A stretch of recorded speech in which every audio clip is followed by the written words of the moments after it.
Contcast, seu conteúdo número 1 de marketing e gestão na web.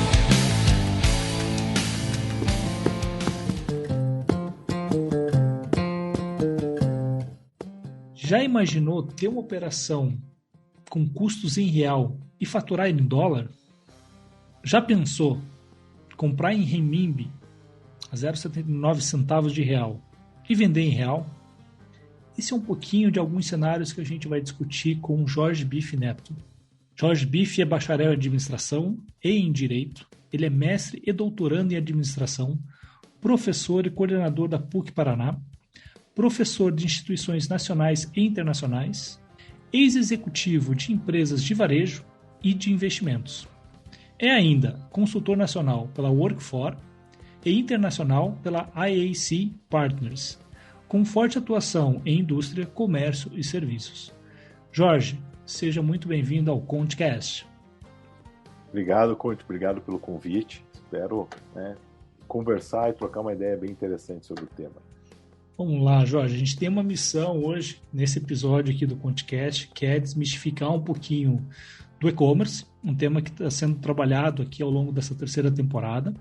Tá? Eu estou trazendo lojistas, gestores, profissionais da área, plataformas, para a gente discutir sobre esse mercado que já vinha crescendo 2 dígitos já há algum tempo e que em 2020 e meados de 2021 tem se tornado um grande canal de vendas para vários modelos de negócio, desde o pequeno empresário, pequeno empreendedor, até mesmo as grandes indústrias, que estão criando seus canais próprios na internet.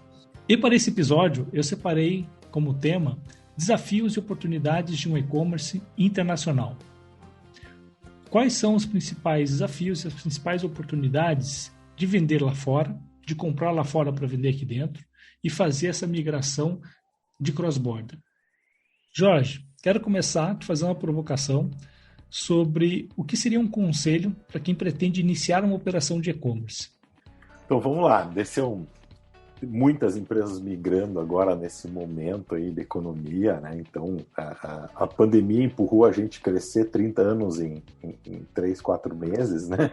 Então diversas empresas migraram para operações digitais por necessidade, por uma tendência de mercado, né? A gente tem todo esse modelo. Como conselho para quem vai iniciar esse processo é que olhe plataformas de forma bem ampla, não se atenha a plataformas pequenas e muitas vezes sem estrutura, né? Hoje a gente tem diversas situações aí no mercado nacional que permitem a sua operação tanto em território nacional quanto até internacional, com custos realmente acessíveis, e com possibilidades, né, inúmeras aí em termos de gestão e administração do seu próprio site, né? Essa integração entre estoque e integração entre a tua distribuição, a tua venda, também é um ponto muito importante. Então a gente tem diversas situações aí entre links com ERPs, sistemas de CRM, para que você mantenha esse teu e-commerce aí de uma forma bem intensa, né? Um dos pontos que a gente levanta aí no e-commerce é a parte dinâmica de preços. Então, muito diferente talvez do estabelecimento comercial físico, tradicional, onde você aloca um preço ali, espera 1, 2 dias, vê que o produto não está girando, começa a entender que talvez esteja caro, faz um ajuste, assim por diante. No mundo digital, isso é dinâmico, é praticamente instantâneo. Então, esse monitoramento ele deve ser muito constante, né? Principalmente para que você tenha, né, a dinâmica, a venda dentro do que você está imaginando, né? Então, alguns pontos aí a gente levanta. Então, plataforma, a manutenção, né, a informação como um aliado nesse ponto de distribuição, nesse teu ponto novo aí de conexão com o cliente final, né? E por último, né, a estabilidade do teu negócio. Comprou, tem que entregar. Então, assim, tem que ter estoque para isso. Ao mesmo tempo, pode só ter 10 pessoas comprando. E se o teu sistema não tiver suporte para isso, você tem 8 itens no estoque, 10 apertam comprar, vendeu, opa, tá faltando 2. Como faz? Como faz, né? E agora? Que a gente fala muito no marketing, né? A gente fazendo uma boa promessa, uma promessa encantadora, mas pelo amor de Deus, seja capaz de entregar o prometido, né? Acho que isso no e-commerce é ainda mais evidente, porque tem a etapa de entrega do pacotinho chegar no endereço do cliente, né? Isso não só como entrega, mas como informações suficientes para isso, né? Já estava vendo uma reportagem falando sobre isso, sobre os erros, né? A pessoa comprou uma cadeira, nossa, cadeira que eu queria, com preço bom, comprei, precisava de 8 para casa, pediu 8 cadeiras, chegou em casa 8 miniaturas desse tamanho, assim, né? Então, né? Ela não percebeu que era miniatura. Tudo bem, eu não sei se o site estava informando direito, mas informe direito, porque o cara tem direito de devolver isso aí. E o custo é de quem envia o produto. Ele tem 7 dias para devolver o produto, porque ele não ficou satisfeito, não precisa nem justificar, na verdade, né? Não quero isso aqui, devolve. Só que o custo de manuseio, de vai e volta, é seu, vendedor. Então, moral da história, você teve um prejuízo aí de frete de retorno, que é caro, e não pode errar nisso, né? É verdade. É informação, é comunicação, né? E acredito que uma venda não presencial, inclusive por isso a gente tem esse apoio do Código de Defesa do Consumidor, desse direito de arrependimento dentro dos 7 dias, é justamente para evitar esse tipo de desencontro, esse descompasso de informação. Puxa, não entendi, não imaginei que fosse diferente. Então, cabe ao lojista essa responsabilidade de deixar bem detalhado, seja no descritivo técnico, numa fichinha de composição, com medidas, um bom conjunto de fotos, não apenas a foto bem batida, mas a foto com alguma referência, algum elemento do lado que possa dar uma noção de grandeza, como esse exemplo da cadeira que você deu. Né? E trazer, de repente, por que não, um videozinho de como utilizar, de como montar, de como configurar ali o produto para o primeiro uso. Então, isso ajuda muito no entendimento do consumidor. E, Jorge, a gente está vivendo hoje, né, um grande salto. O e-commerce já vem crescendo nos últimos 20 anos do Brasil, num ritmo bem acelerado, alguns anos um pouco mais, alguns um pouco menos, independente de cenário econômico. Mas só no último ano de 2020 foram mais de 13 milhões de novos consumidores. Ou seja, se talvez eu e você, que já somos um pouquinho velhos aí, a gente estava na internet talvez enquanto tudo era mato, né? Passando o facão, pré-bolha dos anos 2000, tem muita gente que está chegando agora. Então, se talvez eu e você já somos um perfil de usuário um pouco mais atentos a alguns detalhes, já temos uma certa malícia, uma certa experiência, são mais de 13 milhões de novos consumidores que estão fazendo isso pela primeira vez. Talvez nem todos permaneçam, nem todos tenham uma alta frequência, mas certamente boa parte deles aprenderam como é que faz. E para eu, lojista, como vou receber você, novo consumidor? O que eu tenho que estar atento, além desse elemento de detalhar a informação e trabalhar bem a comunicação? Hoje, eu, revendedor, né, não consumidor, tem que estar atento justamente à expectativa do consumidor. Então, o que vem crescendo muito, né, o mercado internacional já era forte, aqui vem crescendo muito, são as avaliações. Né, em compras recentes que você possa ter feito em algum site eletrônico, em algum e-commerce aí, você deve ter recebido um e-mail pedindo uma avaliação, clique aqui, dê uma estrelinha, faça algum comentário sobre o seu produto, porque cada vez mais essa geração ela se espelha em experiências prévias para que ela faça a compra. Isso passou a ser muito mais dinâmico, né, entre os novos usuários, principalmente os mais novos. Então, esse é um modelo aí que tem que ser respeitado pelo revendedor aí virtual, né, eletrônico, onde ele tem que cada vez mais buscar essas reviews que a gente chama, né, para que você tenha uma transparência, expectativa positiva para o teu vendedor. Passa a ser muito mais importante qualquer sistema de controle, né? A gente tem aí alguns sites específicos para reclamações, né? E esses sites hoje têm uma influência em faturamento, em resultado, extremamente importantes, né? Então, um review positivo ajuda você a vender assim, mas um review negativo, principalmente fora do seu site principal, em algum lugar para apoiar uma reclamação, praticamente pode extinguir a sua operação virtual, né? O que é extremamente arriscado. E vamos lá, se por um lado a gente já tem como gatilho a curadoria social, a prova social, fulano está usando, fulano aprovou, fulano elogiou ou não, né? Ou teve uma experiência ruim, ou não gostou, deu um depoimento negativo, isso naturalmente no meio social já tem um peso muito grande. Em épocas onde redes sociais são o novo espaço físico, né? Isso tem um valor exponencial, ou seja, tá numa rede social, tá no Reclame Aqui, você tá no Instagram, falando bem ou falando mal de uma marca, você está sendo ouvido pela sua audiência. E para esse novo consumidor que ainda está ressabiado, ele ainda está com o pé atrás do como fazer, pela falta de experiência, será que vai dar certo? Já ouvi tantos casos, né, de receber um tijolo em casa no lugar da bicicleta. Será que isso não vai acontecer comigo? Talvez ele não tenha nem o conhecimento técnico legal de como proceder numa situação de fraude, numa situação de desencontro de expectativa, de informação. Acho que credibilidade é um elemento chave aí para estar em cima da mesa, né? Isso hoje você tem gerenciadores de pagamentos aí, vamos usar alguns exemplos aí, PayPal, Mercado Pago, e-banks, são gerenciadores. Esse tipo de sistema traz uma garantia para o comprador a mais do que as legais tradicionais, tá? Então, vamos partir de um princípio. Eu tive um caso, aconteceu até comigo. Comprei uma lixeira piriri pororó de um site X lá. Não recebi. Não consegui contato, ninguém respondia e-mail, nada. Mercado Pago, eu não recebi esse produto. Se tornaram o pagamento na hora. Ele inverte a coisa, né? Ele passa a atuar como um gestor do processo e ele fala, bom, vendedor, comprove que entregou. Não comprovou, se torna o pagamento. Os antifraudes que a gente tem aí diversos, aí tem uma série deles, né?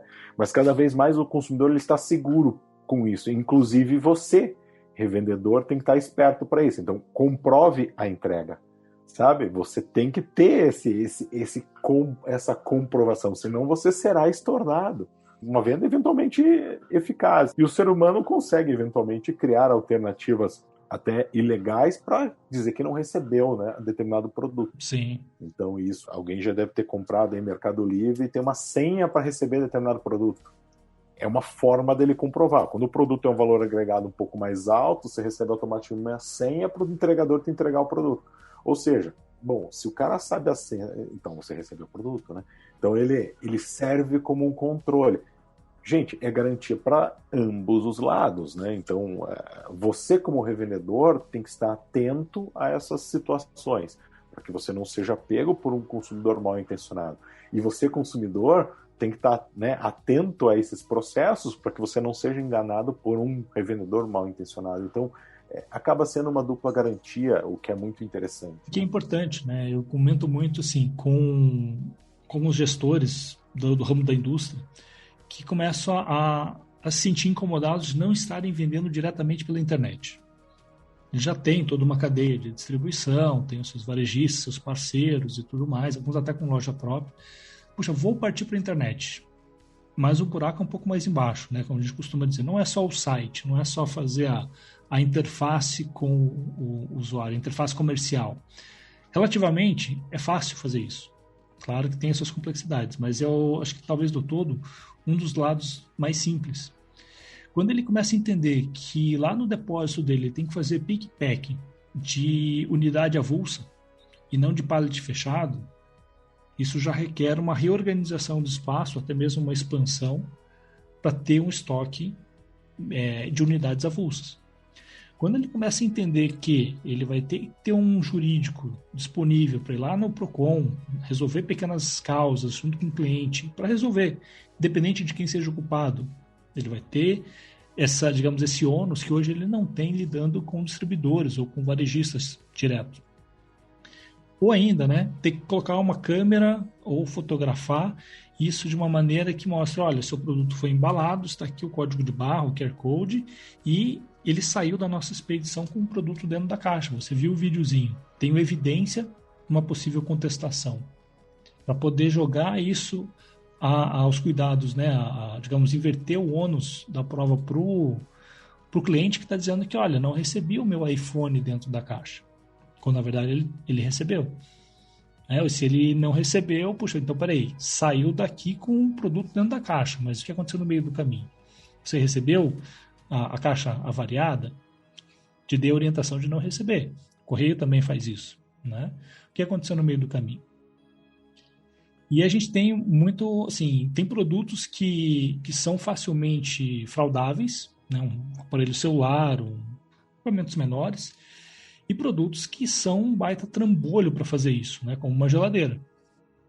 Vai fraudar uma geladeira. Como é que eu faço para receber uma geladeira na frente da sua casa, Jorge?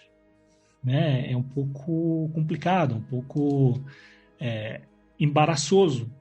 O celular eu simulo que eu estou saindo da portaria de um prédio, na frente do portão de uma casa, assino o papel e recebo e vendo na esquina seguinte. Agora, uma geladeira tem um porte um pouquinho maior, né?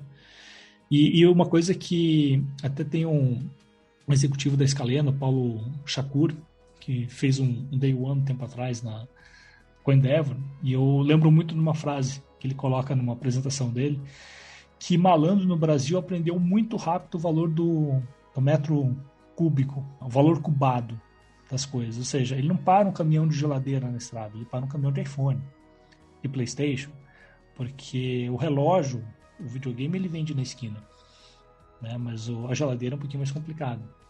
É que nem o trombadinho que rouba o antigo toca-fitas do carro, do que roubar o carro. Se você roubar o carro, você tem que ter já como distribuir isso, já tem que ter um comprador. O toca-fita você vende na esquina para qualquer um. Fala um pouquinho pra gente, Jorge, sobre essas questões de fraude, no sentido, você falou um pouco dos meios de pagamento como garantidor, mas qual a malícia que o vendedor precisa ter, o gestor de e-commerce, para desconfiar, sabe? Puxa, entrou 10 pedidos aqui de uma cadeira. Será que a pessoa está comprando 10? É uma cadeira de R$150, uma cadeira de R$3.000. Será que não vale pegar o telefone e ligar para bater um papo com esse cliente e entender o que ele está querendo? Isso a fraude no Brasil é um negócio que tem, inclusive, inflado a operação, né, em e-commerce, né? Alguns aí que vão iniciar o processo de venda no e-commerce vão ver lá que tem o próprio cartão, os operadores de cartão já oferecem o antifraude junto, ou seja, é um seguro, um percentual da tua venda para garantir as fraudes que você irá receber. Então eles já entendem que você será fraudado em algum momento. E hoje, dado, como você falou, malandro é malandro, né? E infelizmente eles são tão rápidos em inventarem artimanhas e situações que você acaba sendo pego. Vídeo de embalagem é importante, mas ela tem que ter todo um processo para que você comprove isso, né? Então, esse é eu fiz um vídeo, mas quem garante que é a mesma caixa, que é esse produto, que é para esse cliente? Então, você tem que ser, como você falou, tem que ter o serial number sendo filmado na caixa, fechando, e o número da etiqueta da caixa, mas nem sempre isso funciona, tá? Então, já se entende dentro das operações brasileiras que terão fraude, e isso vai ser coberto pelo antifraude, né? O fato, realmente, é que tem que sempre se atentar pelas tentativas de golpe, né? Que é um pouco diferente da própria fraude, né? A fraude eu faço, né? Eu passo uma coisa ou outra. A tentativa de golpe, como você falou, eu pego o cartão de alguém, compro, tá? Vou pegar o Alexandre, eu vou comprar um produto no cartão do Alexandre para entregar em outro lugar. Pode ser o Alexandre comprando para casa da praia, para a mansão dele, sei lá, mas não interessa. Mas muitas vezes necessita checagem e diversos sites desses têm feito essa checagem. Depende do produto de valor agregado que você vende, é extremamente importante a checagem, o controle. Você falou, produtos pequenos de alto valor agregado, extremamente complexos de operar, né? Então, você vai ver, tem locais que não são entregues produtos, diversos CEPs do Rio de Janeiro não entregam-se produtos. É simples. Por quê? Porque não tem como. Considerado área de risco. Então, o correio não faz entrega. Simples. Fica na regional. Não, diversos. Não é nenhum nem dois. No Rio de Janeiro você tem aí, sei lá, 30%, 40% da cidade bloqueada para diversas entregas. Então é extremamente complexo a entrega, inclusive por risco de chegar com o produto até lá. Não é só para chegar para entregar. A geladeira, como você usou o exemplo, beleza, comprei a geladeira, e se ela não entrar no elevador, quem é que leva para cima? o entregador vai lá e larga. Deixa aí em casa, você está trabalhando. A moça, a diarista, aí recebe. Ela liga para você, então, seu Alexandre, tô aqui com a geladeira na portaria. Não sobe no elevador, os caras já foram embora. O que você faz com a geladeira, entendeu? Então, o seu produto é uma geladeira, pensa como você vai oferecer teu serviço. Se vai subir, se não vai, se está na cláusula que não sobe, se vai poder trocar, se não vai, e assim por diante. Então, veja que curioso. Eu me mudei pouco mais de um ano e meio, e eu fiz umas compras no marketplace de decoração, e conforme a data programada para entrega, considerando ainda que era final de ano, eu falei, puxa, tem essa data, provavelmente deve estourar um pouco mais por Black Friday, por Natal, eu já estou no apartamento. Seguramente nessa data da entrega eu já estou no apartamento novo. O que aconteceu? A operação logística do marketplace era tão boa que ele conseguiu quebrar na metade o prazo de entrega. E me quebrou as pernas, porque eu ainda não estava no apartamento novo. Então foram 3, 4 dias chegando encomendas. Algumas eram maiores, eu tive que negociar com a administração do prédio para receber para o antigo morador. E algumas menores, tem uma caminhonete, eu fui até o endereço. No segundo, terceiro dia, o motorista de entrega já virou meu amigo. Ele já me ligava no celular, Alexandre, o senhor está no novo endereço? Eu estou chegando aqui com uma mesa e 4 cadeiras, banquetinhas para uma mesa bistrô. O senhor está em casa para receber? Eu falei, estou na minha casa, não estou no apartamento novo, mas como é perto, eu estou indo aí te receber. Porque ele já tinha validado na primeira entrega e tudo mais, ele teve um cuidado muito grande, porque assim, é muito fácil, você chega naquele endereço, conta uma história e retira o produto. Quando eu trabalhava em agência, a gente tinha um cliente que era uma loja de bikes para profissionais, e cada bicicleta dele custava em torno de 15, 20 mil reais.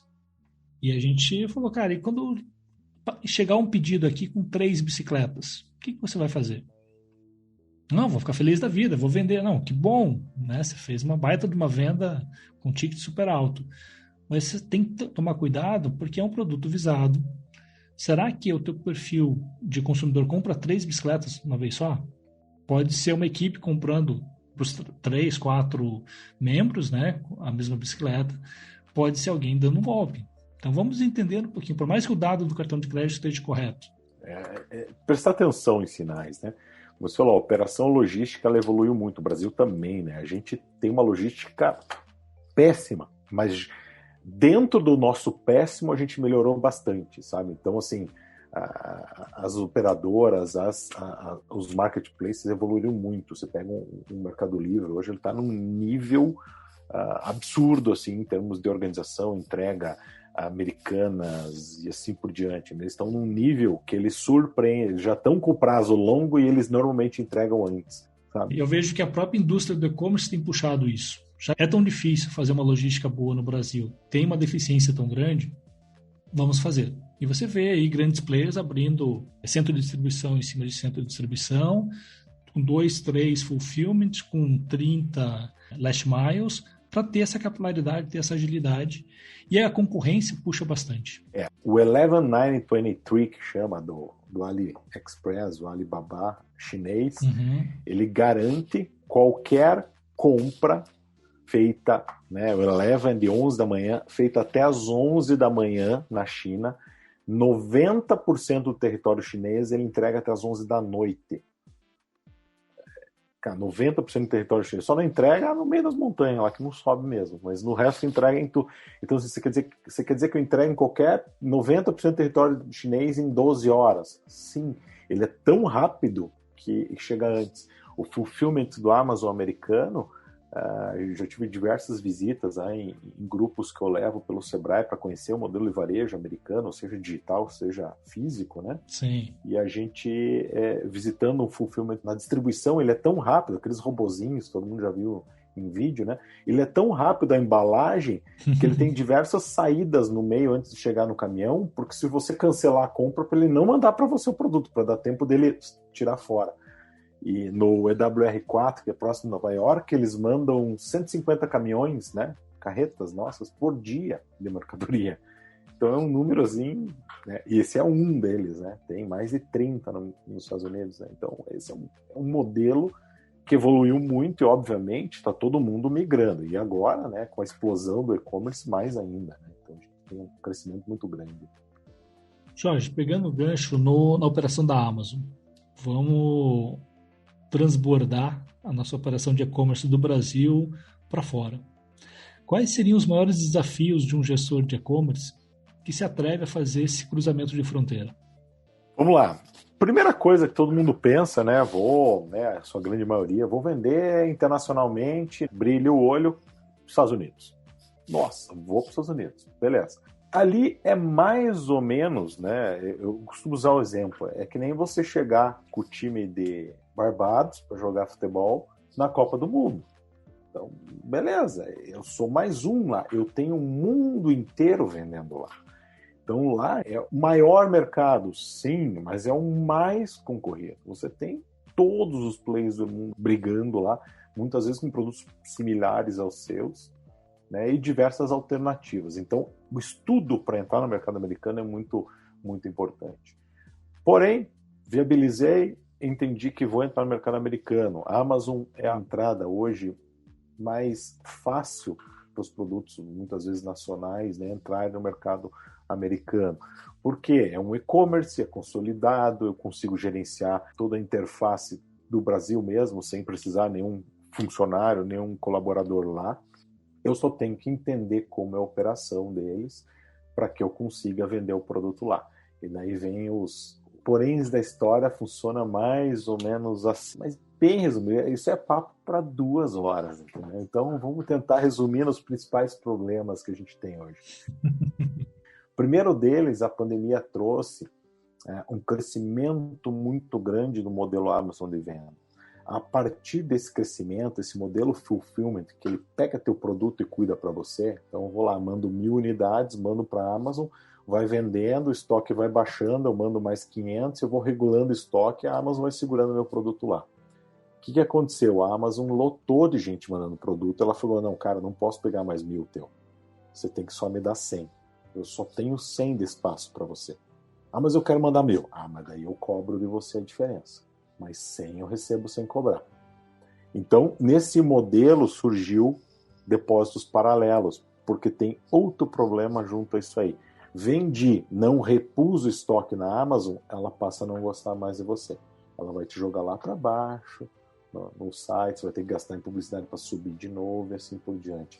Então, a distribuição regular, ou seja, a constante manutenção do teu estoque e o giro do seu produto interferem diretamente, né, no quanto a Amazon tem interesse por você.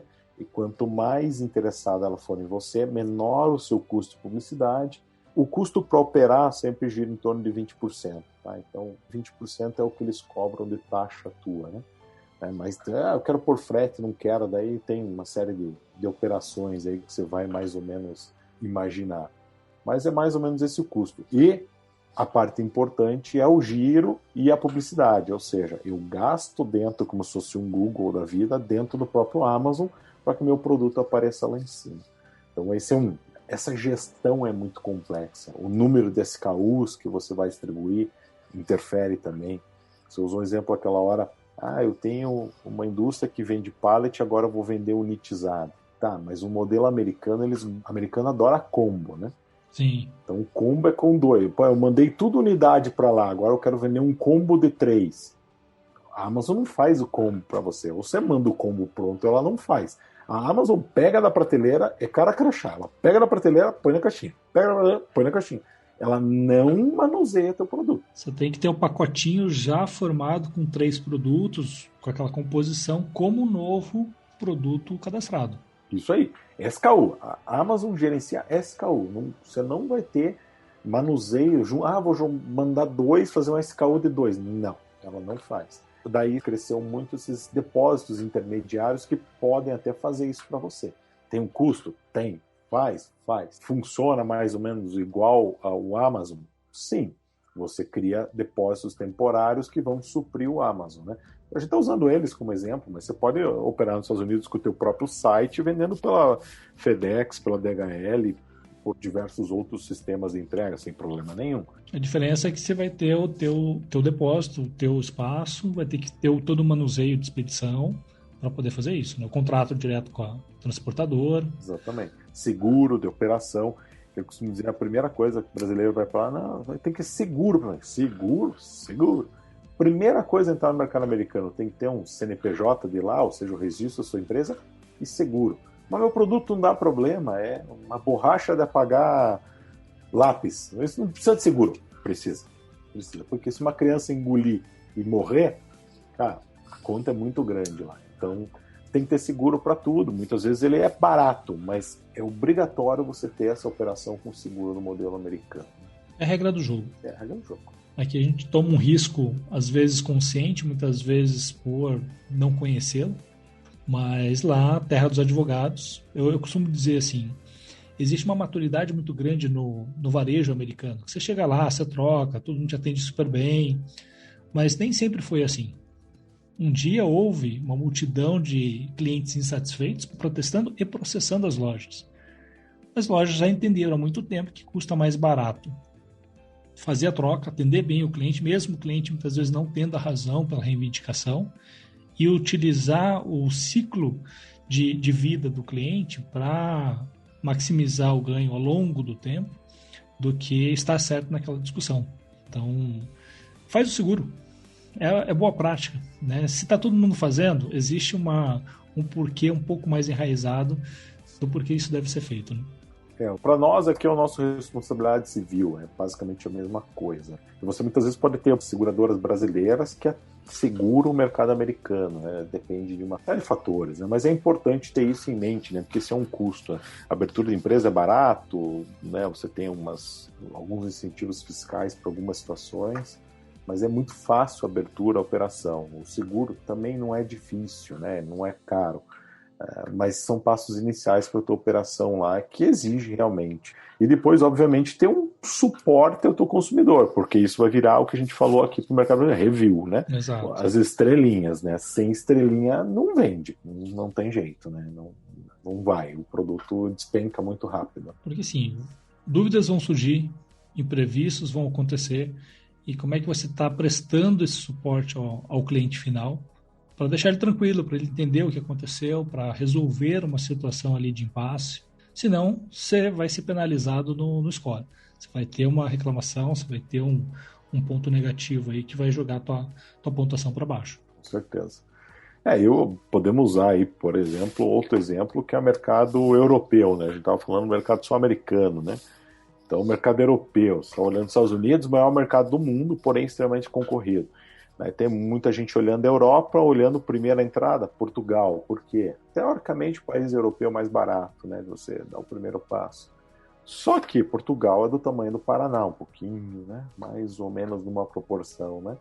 Então, compensa o investimento de ir para lá numa relação que talvez você vai vender mesmo que se você entrar no mercado de São Paulo, talvez o sucesso seja maior. Então, muitas vezes, esse olhar tem que ser muito bem feito. Quando você vai para fora do Brasil, você abre as suas pernas, né? Então você abre a sua base. Então você está lá com as duas pernas pertinho, você tem um equilíbrio razoável. Você coloca um pé para cá, um pé para lá, moral da história, você desequilibra muito mais fácil. A probabilidade de você cair sentado para trás é muito grande. Sim. Então essa abertura, ela pode, se você não tiver um processo interno muito bem desenvolvido, a primeira coisa que eu falo para as empresas, não se meta fora do Brasil se a tua estrutura interna não estiver bem funcionando, beleza, para que você possa se dedicar ao mercado externo. Então, é importante esse passo, sabe? Olhar muito bem dentro de casa antes. Ou seja, faz a validação no mercado local. Isso. Coloca para rodar, desenvolve. Provavelmente você vai ter N pontos de melhoria no negócio ao longo do tempo. Não precisa esperar o mercado brasileiro ficar saturado. Às vezes você tem oportunidade latente sendo sinalizada ali no mercado e você quer aproveitar. E para quem quer aproveitar, Jorge, o que você coloca aí como talvez os 3 principais critérios na hora de escolher uma praça de atuação fora do Brasil? Bom, dependendo da peculiaridade, do tipo de produto, você tem culturas diferentes. Então é extremamente importante entender aonde você vai operar e as culturas, como funciona esse processo. Nós temos o Oriente Médio lá crescendo bastante, mas com uma série de restrições a determinados tipos de produtos que você não vai despontar em vendas lá, né? Moda feminina vende, mas não vende tanto. Por quê? Porque eles não é da cultura deles. Quem somos nós para dizer que está certo ou errado? É a cultura cultura deles, ponto. Vamos respeitar e vamos embora. Nós brasileiros somos extremamente ecléticos nesse ponto. É a mesma coisa no mercado americano. A dimensão de roupa é muito diferente da nossa. Então, estou usando alguns exemplos simples, né? Para quem foi para os Estados Unidos, comprou um GG lá e veio e colocou, cabe 2 de você dentro. Por quê? Porque o tamanho é diferente, os padrões são diferentes. Então, a primeira coisa que tem que olhar dentro do seu produto, qual o padrão lá. Tive um caso engraçado de vitaminas, uma empresa querendo vender vitamina no mercado americano. O nosso pote padrão é de 60. Eu falei, o pote padrão que vende na Amazon é de 180 cápsulas. Ou seja, quase um balde. Falei, mas é o que mais vende, é o de 180. Então, adianta, sei lá, vender os 60? Não adianta. O que eles costumam é comprar grande. A gente já viu o filme, né? Suco de laranja, eles compram um galão de 5 litros. Cultura deles. Então é extremamente importante olhar o teu produto, se ele se adapta à localidade que você vai vender. Porque é 100% certo que você deverá fazer adaptações para vender no mercado que você vai entrar. Então, assim, qual o melhor mercado? Muitas vezes é o que eu menos tenho que adaptar o meu produto e que o consumidor local se assemelhe mais ao consumidor que você está acostumado a atuar. Então, essa é a linha que a gente tem que pensar. Então, a própria linha de mobiliário, móveis, muitas vezes já trabalhei muito com móveis fora, né? A linha do americano é uma linha bem mais clássica, bem diferente. A gente vê em filmes, né? A decoração deles é mais pesada, é um negócio diferente. O europeu também é um pouco mais pesado. Essa linha mais clean, que a gente tem muitas linhas aqui no Brasil, não pega tanto bem lá. Sabe? Então, será que meu produto vai vender? Não sei. Temos que achar o mercado exato para isso. Talvez não seja. Agora, na Alemanha, por exemplo, é um produto que vai muito bem, linhas mais limpas. Então, são pontos aí que devem ser considerados, né? Como um caminho a se pensar do melhor lugar, tal. Então, olha a adaptação, olha o teu produto e veja como ele será interpretado localmente. E daí volta na tua frase lá com relação, né, MVP. Cria um MVPzinho, valida o teu produto lá. Faz uma coisa simples, leva lá, né, pode levar na mala, não faz uma exportação certa, não tem dinheiro para isso, mas leva lá e valida no mercado interno. Entenda se o cara falou, pô, gostei, bom mesmo, gostei, é isso aí que eu quero. Então, ok, mas valide, não, né, depois vá para um teste de mercado, pode ser virtual. Hoje os testes são muito feitos com o e-commerce, né, ele dá uma possibilidade de teste muito interessante, eu consigo, por exemplo, atender a Europa inteira tendo uma base só. Então, acho que assim, a validação do produto depois é muito importante. Qual o peso, qual a importância que você dá nessa fase inicial para quem está começando a abrir um negócio fora, começar uma operação comercial fora do país, de estabelecer uma rede de parceiros locais, que já conheçam não só a cultura, mas que tenham ali o modus operandi daquele mercado? Os canais de distribuição sofreram diversos problemas aí com a questão do e-commerce. Hoje a gente tem, não só internamente, quando eu resolvo ter um e-commerce, você usou o exemplo, mas eu tenho uma rede pronta, eu vou brigar com a minha rede. Então, esse é o famoso problema do e-commerce. Eu faço, não faço, eu faço, eu mato minha rede, quem que vai fazer? Então, a gente tem grandes redes aí, como o Boticário, por exemplo, que até hoje não conseguiu uma solução legal para isso e não vai ter tão cedo, tá? Porque uma hora ou outra você vai ter que optar por isso aí. A gente tem o grande case da Dell, que resolveu romper com toda a cadeia, foi sucesso por um bom tempo, mas depois de um tempo ele voltou atrás e voltou para o formato tradicional, que dava mais capilaridade. Os dois vão ter que conviver. A questão é como conviver. Isso, né, como você falou, o caso da Dell é um caso bem clássico e é um caso que vão ter que conviver e não tem jeito, né? E essa é uma tendência, né? Quando a gente olha para entrar no mercado internacional um parceiro estratégico, muitas vezes é o primeiro passo. E daí se importa muito você ter uma visão estratégica de curto e longo prazo, né? Por quê? Porque a partir do momento que você assina um contrato, principalmente internacional, para voltar atrás é muito difícil. Então a gente tem caso, né? Todo mundo lembra, Hyundai, ela veio para o Brasil pela Caoa. Ela tem um casamento com a Caoa até hoje que, né, é uma separação, um divórcio que não consegue acontecer, que não tem como. A gente tiver que criar marca paralela. A Audi veio para o Brasil pelas mãos do Ayrton Senna na época, né? E ficou um casamento durante muitos anos. Até hoje eles têm um acordo não bem resolvido com relação a isso aí, justamente por essas parcerias que você faz localmente. Então, muitas vezes tem que se desenhar muito bem isso. Então, a parceria é para 5 anos. Acabou 5 anos, acabou. Então, acabou. Mas, assim, ad eternum acaba trazendo sérios problemas para a sua gestão futura.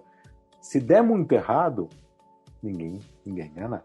Talvez só o cara investiu, né, o teu parceiro. E se der muito certo? Você fica travado na mão de um terceiro. Como é que você resolve? Você fica preso com ele. Então, tem que cuidar muito. Mas é importante as parcerias, óbvio, estrategicamente, muito bem estudadas, apoiada por um escritório jurídico, né? Um apoio legal é muito importante nessa hora. Legal.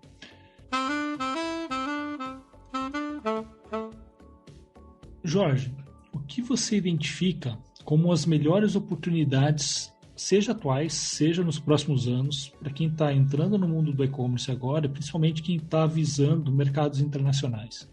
Bom, para quem está entrando agora, o ideal é já ter um produto internacionalizável, né? Por exemplo, um home site, um site, uma web page, uma landing page já com português, inglês, espanhol. Algumas informações, olhar a questão de volumetrias com relação aos países que você talvez pretenda entrar. Então, eu quero mandar para os Estados Unidos. Então, custa você fazer uma embalagem com mililitro e onça, sei lá, entendeu? O peso. Já olhar alguns quesitos que passam a ser importantes num processo de internacionalização. Não só a língua, as informações locais. Então, diversos produtos para entrar no mercado americano, você precisa de um FDA, que é como se fosse a nossa Anvisa. Eles têm uma série de exigências. A nossa Anvisa é muito mais exigente com relação a algumas situações do que o mercado americano. Mas custa você olhar lá e tentar criar algo que seja parecido para agilizar esse processo. A questão cultural e até local de onde você talvez pretenda entrar com relação a cores, modelos, né, em diversas situações, passa a ser importante também. Então você acaba tendo que olhar um pouquinho não só o teu mercado. É uma tendência de cada vez mais nós nos tornarmos internacionais. Tanto que o nosso produto local, ele concorre com o internacional. E muitas vezes, quando você começa a olhar, eu não vou exportar, mas eu começo a vender um produto aqui, pensando em exportar, e eu automaticamente abro o olho para o que tem de fora e equalizo o meu produto. Moral da história, eu acabo sendo mais competitivo no mercado nacional frente ao internacional. Então, esse processo de abrir o teu campo de atuação ajuda você a desenvolver teu produto interno. Eu costumo dizer que, assim, não pense, meu produto é inovador, não tem ninguém. Vem aqui no mercado, senta aqui, eu vou te mostrar só o que tem no mercado americano parecido. Mas o meu é assim, cara, o teu é preto com bolinha branca, beleza, o dele é azul com bolinha amarela. Faz a mesma coisa? Faz. Não tem discussão. Você vai ter que provar no mercado americano que você não é uma invenção. Então, o que é uma invenção? Não, meu produto é inovador. Não, teu produto é uma invenção. Inovador é quando o produto tem comercialização. Enquanto ele não comercializa, ele é apenas uma invenção. Quando alguém comprar, se achar alguém que pague por ele, daí ele se parte de inovação. Então esse é um modelo que a gente gosta de usar muito. Olha para fora, veja se realmente você vai ter esse mercado, melhora teu produto internamente e, obviamente, a partir do momento que você tiver estrutura interna, busca o mercado externo. O que você está me dizendo aqui vale a mesma regrinha que você estava falando lá sobre plataforma. Então, assim, mesmo começando agora, mesmo começando pequeno, ter uma visão de futuro, ter uma trilha de crescimento, pensar antecipadamente nesse crescimento, para poder crescer preparado, né, elegível, seja para comercialização no outro mercado, seja para estar dentro de uma plataforma que tenha funcionalidades que não vão ser entraves, para ter uma operação que possa ser compatível ou mais facilmente ajustada para se compatibilizar a outros mercados. Muitas vezes, assim, o gestor tem a visão, ele tem interesse e deixa para ver isso lá na frente. Só que o lá na frente, muitas vezes, se torna caro, porque ele vai ter que mudar investimentos pesados que já fez lá atrás, ele vai ter que reconfigurar uma série de elementos que, puxa, segue o barco e não vou para esse mercado porque o investimento vai ser alto. Se ele já faz isso desde o início, ele já programa esse crescimento, facilita muito a vida, né? A troca de sistemas de gestão, estruturas, marketplaces, elas são extremamente traumáticas. Então, bem pensado, né, inicialmente, já programado, você evita alguns problemas lá na frente. Então, muitas vezes, essa escolha bem feita inicialmente, ela propicia um crescimento mais sustentável lá na frente, migrações, alterações e entradas em outros mercados, como você bem colocou, né? Até estruturalmente a gente tem que pensar nisso. Alguns dias eu estava conversando com um potencial cliente que ele já possui algumas lojas físicas em 3 estados do Brasil, acho que 10, 12 lojas. Está querendo agora ir para o e-commerce. Ele falou assim, já estou até disposto a criar um novo CNPJ, uma nova estrutura de loja. Puxa, legal. Um estoque próprio, bacana. Só que conversando com ele, a gente foi entrar nessa parte de sistemas. Praticamente assim, cada loja tem um sistema. Tem 2, 3 lojas com sistema, outra loja tem um sistema próprio. Cada loja tem uma autonomia para resolver de um jeito. Eu não consegui entender direito como é que ele faz a gestão macro. Deve ser via sistema avançado de planilha. Porque acaba consolidando isso no Excel. Né? Não tem uma integração entre as lojas. ERP. Excel rodando em paralelo. Rodando em paralelo, exatamente. E eu falei para ele, cara, vamos considerar o seguinte... Você vai abrir a sua 13ª loja na internet. E provavelmente nos próximos anos você deve abrir mais alguma loja física, ou o e-commerce deve ganhar uma importância em faturamento, em volume. Vamos arrumar a casa para a gente crescer bem, com uma boa fundação? Né? Por que não colocar um sistema que possa fazer a integração de todas as lojas, para que você, gestor, possa ter uma visão completa do negócio, onde vai facilitar muito mais a integração do e-commerce com esse ERP, com esse software geral, mesmo com o estoque à parte, o CNPJ separado, exclusivo, que para você vai ser mais uma loja. E quando você tiver uma marca paralela, quando você tiver mais uma outra loja, isso está tudo dentro do mesmo guarda-chuva. Ou seja, pavimenta para depois fazer a carreta atravessar a estrada, porque senão vai ter um buraco no meio do caminho, vai cair a ponte, vai ter problema, vai ter prejuízo. O barato de agora vai custar muito mais caro depois. Esse processo é extremamente importante. Olhando o lado internacional, não é uma brincadeira barata.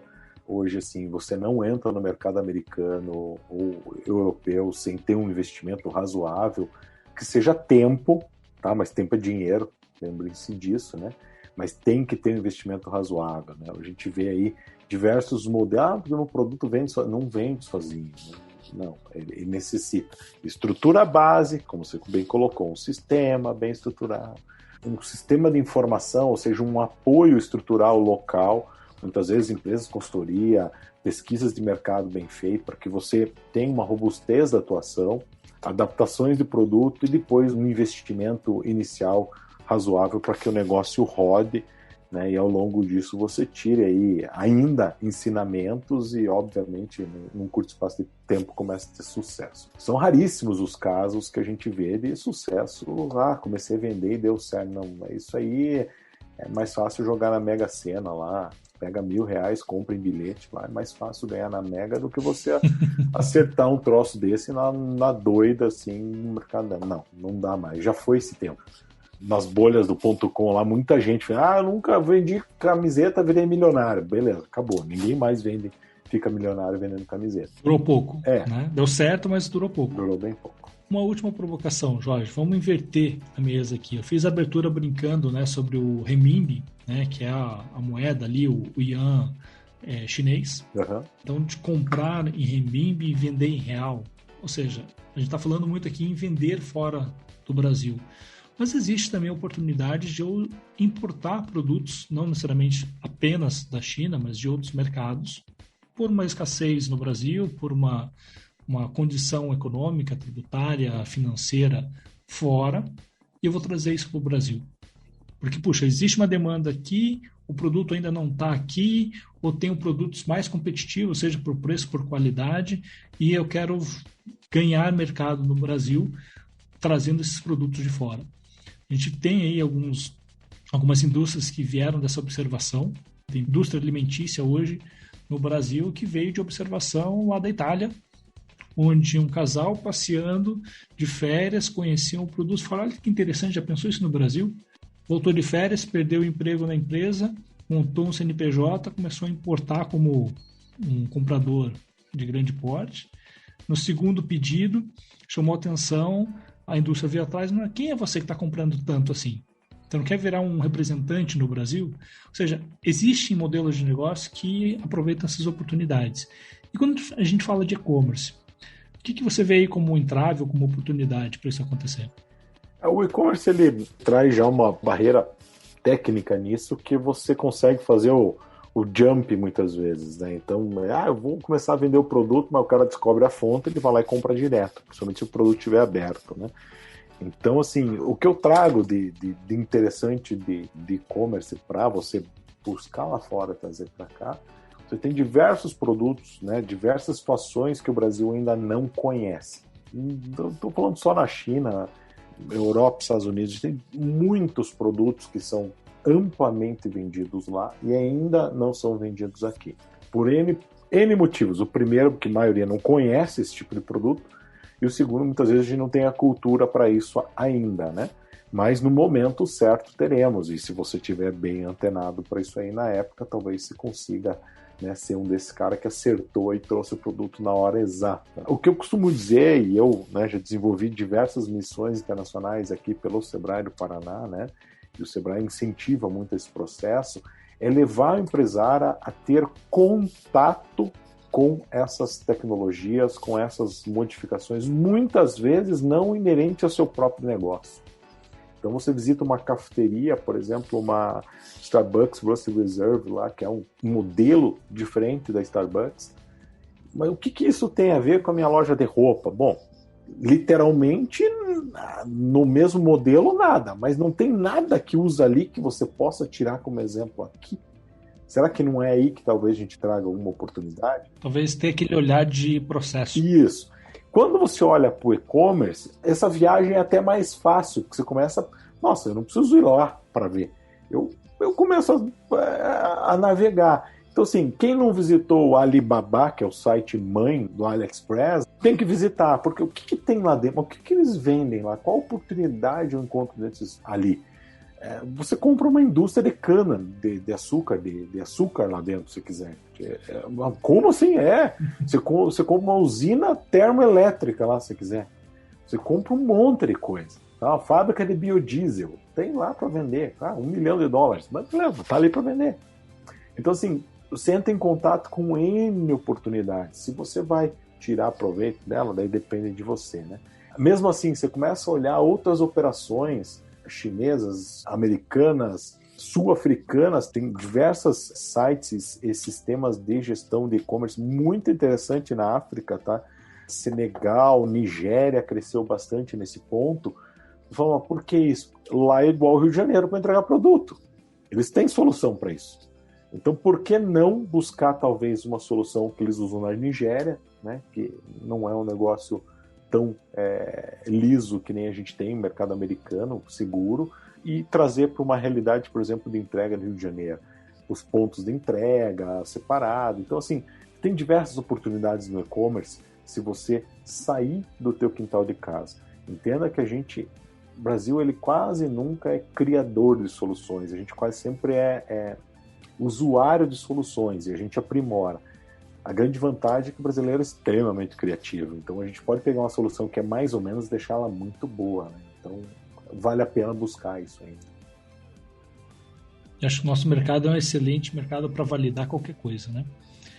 Então, aqui a gente tem pormenores mais detalhados que outros mercados. Talvez você não encontre em todos os mercados. Talvez você tenha uma característica em um país, outra característica em outro país, e aqui você tem tudo isso na mesma cidade. Temperaturas diferentes, norte, sul. Nosso país é multicolorido, como a gente diz, né? Então a gente tem de cores, crenças, raças, o que você imaginar a gente tem aqui no país. Isso é bom, porque a gente acaba se adaptando muito fácil a outras realidades, né? Então esse é o lado muito positivo.